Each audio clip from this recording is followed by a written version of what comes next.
Hey everyone at home.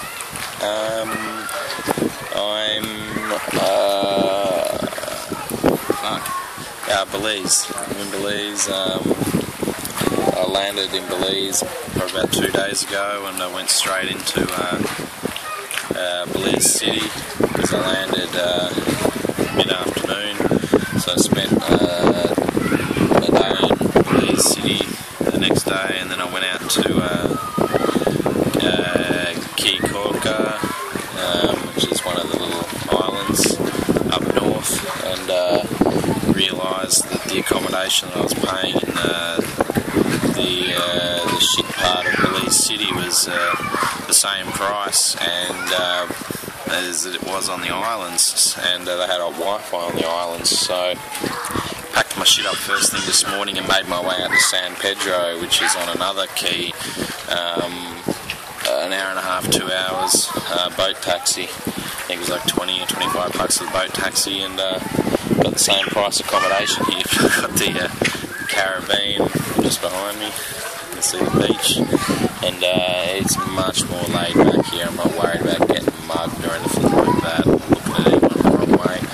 But yeah, absolutely love it here. It's good to finally be able to sort of kick back and just relax and not do anything and not have to travel for the first time in a couple of months. So I finished up all the teaching in both Costa Rica and in Peru, and yeah, making my way back up north, and pretty much caught buses. All the way from Mexico City all the way down pretty much to, well, not pretty much, all the way through to Panama and back again pretty much. So it's been a ginormous trip, but the only country I haven't seen in Central America is the only one I'm not fucking crazy enough to go and see, and that's El Salvador. So, you know, I might be crazy doing it by myself, but I'm not crazy. So before I got here, when I left, I'm trying to remember the last video, I think the last video I did was in Costa Rica. When I left the guys in Costa Rica, I made my way by bus up to San Pedro Sula, different San Pedro than here obviously. Hello, what are you looking for? You can say hello. What's your name? Oh, that's a beautiful name. You live here?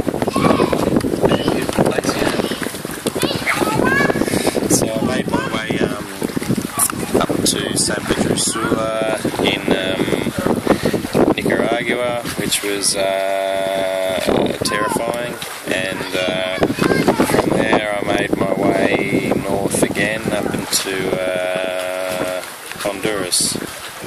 No, Honduras is where Honduras is where San Pedro Sula was. I was in Managua in Nicaragua, but they were both as equally horrifying as each other, and you know, the handful of shit that sort of happened to me in the 5-6 days that I was in those two places was crazy. So like landed in Honduras about 9:30 at night off the bus, and yeah, it was terrifying. I ended up staying in this place, just trying to remember which one. I've been so many places. I went and tried to see these footprints. These are the oldest archaeological site in Central America, which was a set of footprints. You can wait. It's a very pretty peg you got going on there. Looks like it does the job. And I went and saw these footprints, and I thought, you know, oldest archaeological site in Central America, you know, I sort of made the assumption that it was safe, which I probably should have known better. And I went and caught a cab out to this place, and I got there, and it was in the absolute ghetto, like the absolute ghetto, and it's pretty much 4 brick walls with a padlock on the front and some barbed wire out there, and it cost me $5, and I got to go see these footprints, and no one had even swept or done anything on these footprints in God knows how long, and it looked like I hadn't had any money invested in it, like a cent for at least a decade. And anyway, so I wrapped up in there, and I ended up seeing the guy gave me a little tour. Nicaraguan Spanish, which is really hard for me to understand, but I got the gist of it.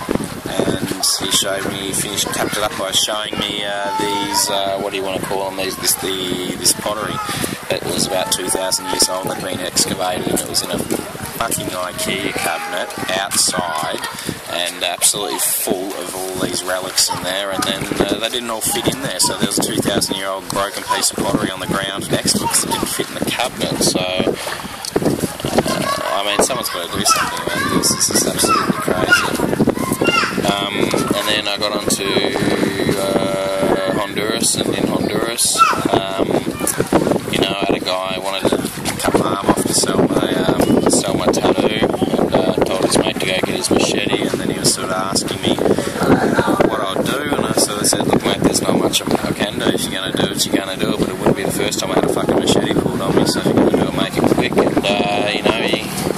And he was smoking a cigarette, and he had a couple of drags, and he looked at me, and then he laughed, and I think he thinks we're friends. So, and then I went to go see a pottery market the next day, or a ceramic market the next day, and as I got out of the taxi, I went to get out of the taxi, I paid the taxi driver, grabbed my arm, and I turned around to punch him in the face because I didn't know what was going on, and he started saying to me in Spanish not to open the door, and I sort of doubted my Spanish for a second. I thought he must be trying to tell me the door's locked, so I looked down, the door was unlocked, so I looked at him, and then I saw he was looking outside the window, and there's this giant, big, black, stereotypical black four-wheel drive pickup, tinted windows, and the lot parked right next to us, and I thought I was absolutely positive I was kidnapped bait for about 2 minutes there, so sucked down in my chair and didn't get out, and he was still holding my wrist for about 2 minutes, and then after about 2 minutes he sort of just said, look, you can go now, so I got out of there and I disappeared into that market quicker than anyone's ever disappeared into a market before. And anyway, so the border crossings through Nicaragua and Honduras, probably the two easiest I've done. The Costa Rica into Nicaragua into Honduras. They collected passports, they did all the dirty work, and they weren't even interested in looking at my back, so they had white skin. They were more